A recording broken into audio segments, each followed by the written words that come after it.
May 1944. The war in Europe raged like a storm that refused to break. In France, fields lay gutted by shells. In Germany, factories burned under the relentless hum of Allied bombers. But thousands of miles away, deep in the heartland of America, another sound carried across the plains, the steady hum of tractor engines, cutting through the quiet dawn mist of Iowa, Kansas, and Ohio. These weren't the sounds of destruction, but of renewal. And standing beside those roaring machines, under the watchful eyes of local farmers' wives, were the unlikeliest of men, captured German soldiers. Now prisoners of war on American soil, they had once manned Panzer turrets and Luftwaffe guns. Now, they learned to guide John Deere tractors across endless furrows of corn and wheat. The war had flung them halfway around the world, from the ruins of North Africa, from Sicily, from the hedgerows of Normandy, to the vast open fields of America. It was a paradox that many of them could barely comprehend. Just months before, they had been told that Americans were monsters, ruthless industrial giants bent on crushing Europe beneath their machines.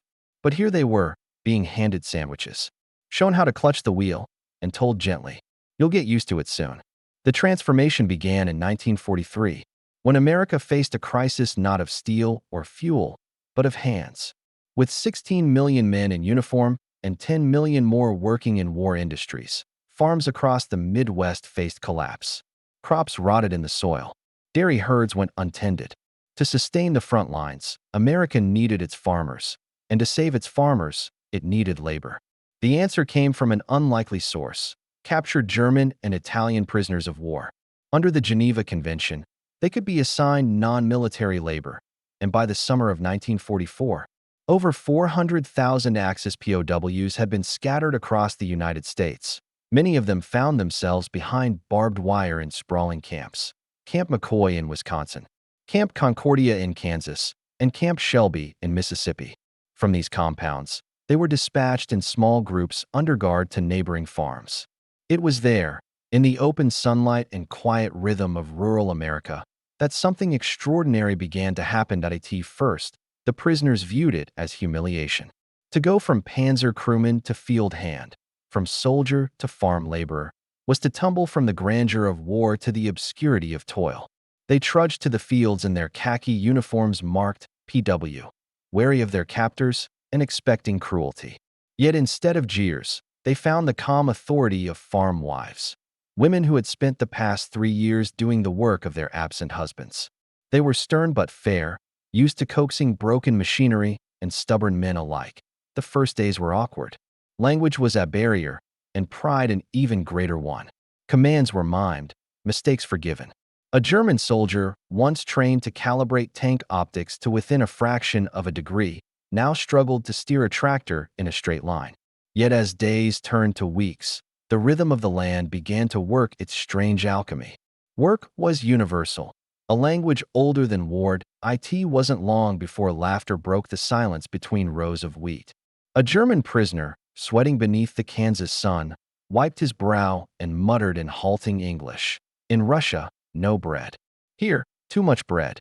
The farm wife laughed, handing him a jug of water. "Then you'd better earn it," she said. And the two of them, once enemies separated by oceans and propaganda, shared a moment that neither would forget. Reports from the War Department soon noted the remarkable discipline of the POW workers. Productivity rose by 30% on farms employing them. Accidents were rare. Some prisoners even stayed beyond their assigned shifts, repairing broken tools or feeding livestock at dusk. For them, labor became a kind of quiet redemption, a way to fill the empty space left by defeat. But it was the cultural clash, not the labor, that left the deepest mark. These Germans had grown up under years of Nazi propaganda, taught that America was a decadent, chaotic land ruled by greed and weakness. Yet what they found was order, abundance, and decency. They saw towns with clean streets and stores overflowing with goods. They saw children walking to school with lunchboxes, not in fear of air raids. And most disarming of all, they saw women, confident, capable, and respected, managing farms, finances, and futures with unwavering strength. Many POWs later wrote that this shattered their image of America entirely. They had been taught that women belonged in the home, subordinate and silent. But here, they watched women command harvests, operate tractors, negotiate wages, and fix machinery with oil-stained hands. The American woman, one prisoner later recalled, was not weak. She was still in the shape of grace. Letters smuggled through censors revealed their astonishment. "They are not barbarians," one wrote to his family in Saxony. "They are free. And because they are free, they are strong." Another confessed, "If our people saw what I see here, they would question everything." By the autumn of 1944, the POW program had become one of the most successful labor initiatives in wartime America. Thousands of farms reported record yields, credited to the steady hands of men who had once fought under the Black Cross of the Wehrmacht. Yet the transformation went both ways. For the Americans, especially the women, there was a strange empathy that grew amid the furrows. They saw not Nazis, but sons and brothers caught in a machine much larger than themselves. Still, it wasn't without tension. Some communities protested their presence, afraid of escaped enemies. Guards were ordered to keep strict discipline, and fraternization was officially forbidden, though it happened nonetheless. There were dances, shared meals, and even friendships that defied the barbed wire. In rare cases, love stories began. Tender, forbidden, fleeting. One Kansas woman later told a reporter, "We didn't see soldiers anymore. We saw boys who missed their mothers." By war's end, America had held more Axis POWs than any other Allied nation. When they returned to Europe, many carried with them more than just memories of captivity. They carried visions of a world unbroken by ideology, of a land where women could command respect, where freedom didn't mean chaos, and where power came not from the barrel of a gun, but from the hands that fed a nation. One train of departing prisoners pulled away from a small Midwestern station in 1946. A group of farmers' wives stood waving. The men inside waved back, eyes glistening. A few shouted in broken English, "Thank you. Tractor good." In that moment, the world seemed to hold its breath.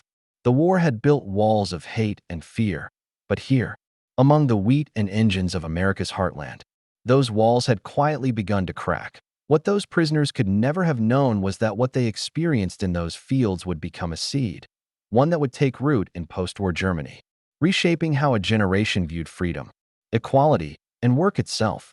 But that transformation, and the unexpected influence of America's agricultural machine on the German psyche, would not reveal itself until the war was over. Next, we uncover how these prisoners learned more than just how to drive, how they learned what made America's power so unbreakable. When the prisoners first arrived, they thought the machines were beasts. Massive, loud, and alien, green-painted hulks with names like John Deere Model A or Ford 9N. They stood in awe as women climbed aboard and made the engines roar to life. Their hair tied back with kerchiefs, faces streaked with dust and sunlight. The prisoners had driven tanks and trucks, but this was different. This was the sound of creation, not destruction. At first, the U.S. government didn't intend to turn prisoners into tractor drivers. The War Manpower Commission saw them only as temporary field hands, strong backs for harvesting, not minds to trust with machinery. But necessity overruled caution. Many American men who once operated tractors were now across the ocean driving Sherman tanks. In their absence, the farm wives needed help, and they found it in the most improbable of recruits.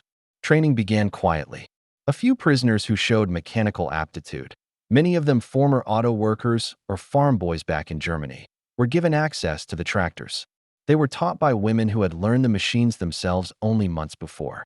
"Clutch before you shift," one would demonstrate, voice raised over the engine's growl.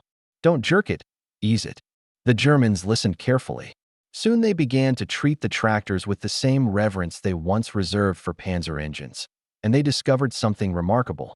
American farm machinery was far more efficient than what most of them had known in Europe.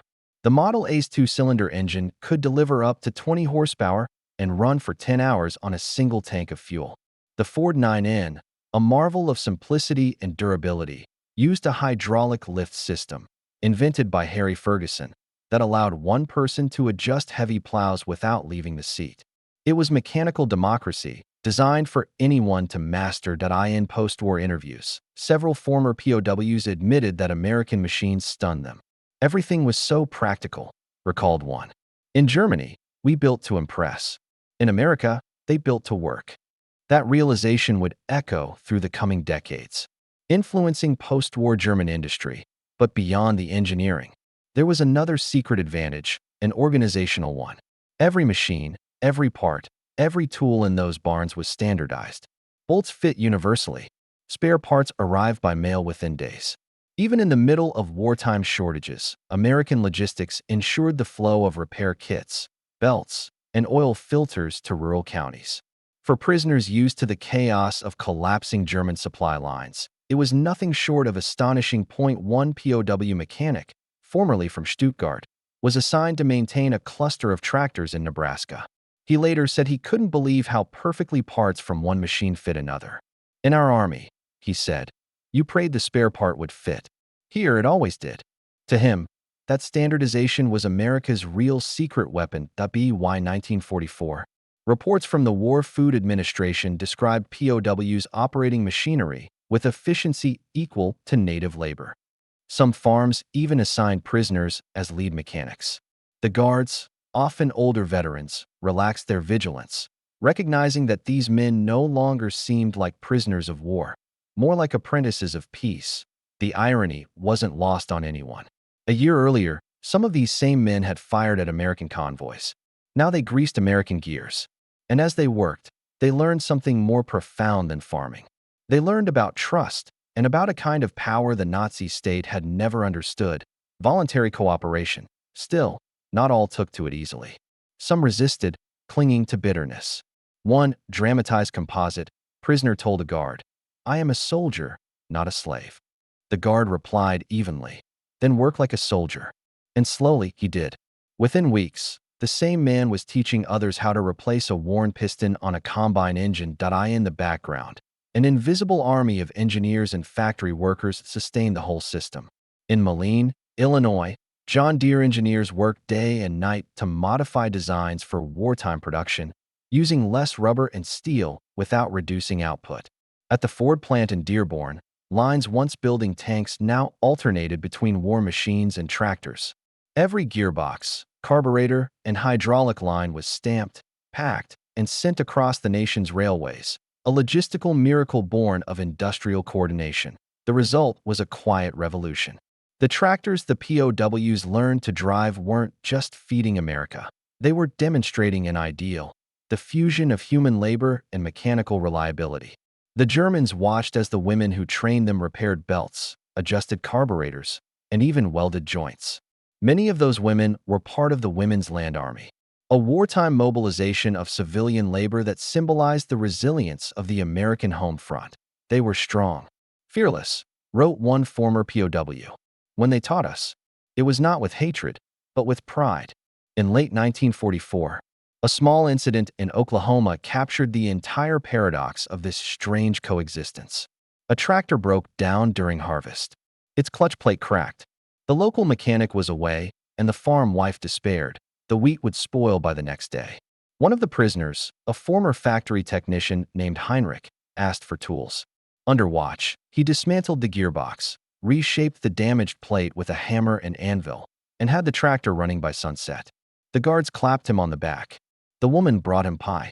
That night, the German prisoners were given extra rations, a small, silent salute. It was a moment that revealed something beyond machinery, the spark of shared humanity hidden beneath uniforms and flags. Meanwhile, the War Department observed these interactions closely. Psychological officers noted that many POWs' morale improved dramatically in agricultural labor compared to factory assignments.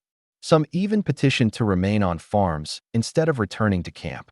They worked longer hours voluntarily, often singing old folk songs as they tilled the soil.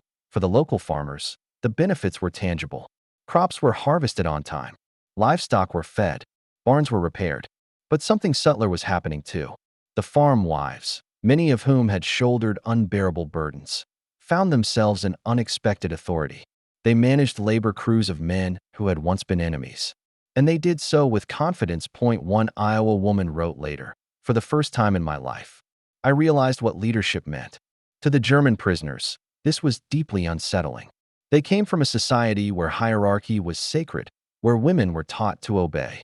Seeing a woman command respect without fear, and do it efficiently, shook their assumptions to the core when questioned after the war. Dozens of German returnees mentioned this as their most lasting impression of America. "They taught us to drive tractors," said one. "But what they really taught us was equality." As the seasons changed and the war neared its end, the prisoners' skill grew. Some could overhaul an engine in an afternoon. Others began sketching mechanical improvements on scraps of paper, discussing horsepower and gear ratios with the same intensity they once reserved for tactics. And as the machines rolled over the soil, steady, rhythmic, unstoppable, something began to grow inside those men, an understanding that true power didn't come from fear or ideology, but from knowledge shared freely. To be why the spring of 1945. When news of Germany's collapse reached the camps, the prisoners didn't cheer or cry. They stood silent in the fields, the tractors idling beside them. One man looked out across the horizon and whispered, This is what victory feels like." He didn't mean military victory. He meant human victory, the quiet triumph of understanding over hate. But the story was far from over. When the war ended and the prisoners began their long journey home, they carried more than memories of machinery.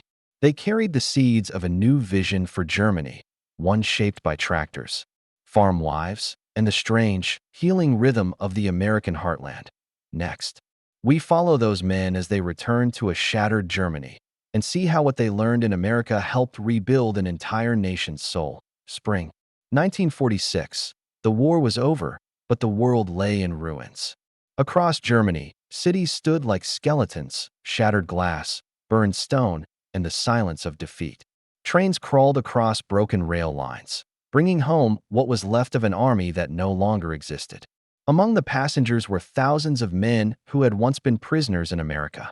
They carried no weapons, no banners, only memories of another world. Memories off machines and of women who could bend steel and soil to their will to their fellow Germans. They were ghosts of a strange captivity. Rumors spread in bombed-out towns that these men had been fed well, treated kindly, and even taught to drive tractors by American women. Some sneered in disbelief, others in envy. The returning prisoners themselves spoke little at first, but when they did, what they described astonished those who listened. They told of farms where every machine worked, where spare parts always fit, and where fuel was clean and plentiful. They told of fields so vast that the horizon swallowed the sky, of grain silos taller than church towers, and of women who led without fear. In a land where the Reich had fallen, these stories sounded like heresy, and yet they carried a quiet truth. Germany in 1946 was starving. With millions dead and cities in ashes, food production had collapsed. The agricultural system, once the pride of the Reich's self-sufficiency propaganda, was crippled. Tractors were rare, fuel scarcer still. But among the returning POWs were men who had learned how to coax life from machines and soil alike. They had seen the American model, efficiency through simplicity, power through standardization, and equality through shared work. And in the silence of defeat, they began to rebuild with those lessons in the villages of Bavaria, Saxony, and Schleswig-Holstein. Men who had once labored under the Kansas sun began tinkering with broken equipment. They copied American hydraulic systems using scrap metal and salvage tubing. They redesigned plows for smaller fields, borrowing from what they'd seen on Ford and Deere models. These were not engineers by degree, but men guided by memory and necessity. Within 2 years, the first functional German-built post-war tractors began to roll out of improvised workshops. Compact, efficient, and reliable. It was not just the machinery that mattered. It was the mindset. Many of these former prisoners spoke of something intangible they had witnessed in the American countryside: the dignity of work without ideology. For years, Nazi propaganda had glorified labor as obedience, strength for the Führer, production for the state. But on those farms, they had seen labor as independence, strength for the family, production for the future. That revelation quietly reshaped how post-war Germany rebuilt itself. Across the American occupation zones, agricultural advisors noted that ex-POWs were among the most disciplined, cooperative, and forward-thinking workers. They introduced team-based systems instead of rigid hierarchies. They taught neighbors to share tools and standardize repairs. One officer observed that men who had worked under American farm women now display a remarkable aptitude for self-organization. Psychological assessments conducted by Allied authorities confirmed the shift. Former POWs who had spent time on farms were less likely to express resentment toward their captors and more likely to believe that democracy could work. Some even volunteered to assist in reconstruction projects under the Marshall Plan, acting as translators or technical aides. The lessons they'd absorbed, punctuality, efficiency, shared labor, mirrored the very principles driving Europe's recovery. But beyond statistics, the impact was deeply human. The memory of those farm women lingered in their minds, figures of strength in bandanas and denim, commanding tractors as confidently as officers commanded troops. In letters written years later, many POWs described them as the true face of America. They were not soldiers or politicians, but ordinary citizens who embodied the nation's spirit. One man, years after the war, told an interviewer, "We learned that a country's power does not come from its guns, but from its women, the ones who keep it alive when the men go to war." Back in Germany, that realization sowed quiet seeds of change. In homes and workshops, women began stepping into roles once denied to them. The generation of POW returnees, many of whom had been raised in rigid patriarchal households, now saw the world differently. They encouraged their wives and daughters to take part in rebuilding, not just to cook or clean, but to lead, to learn, and to engineer.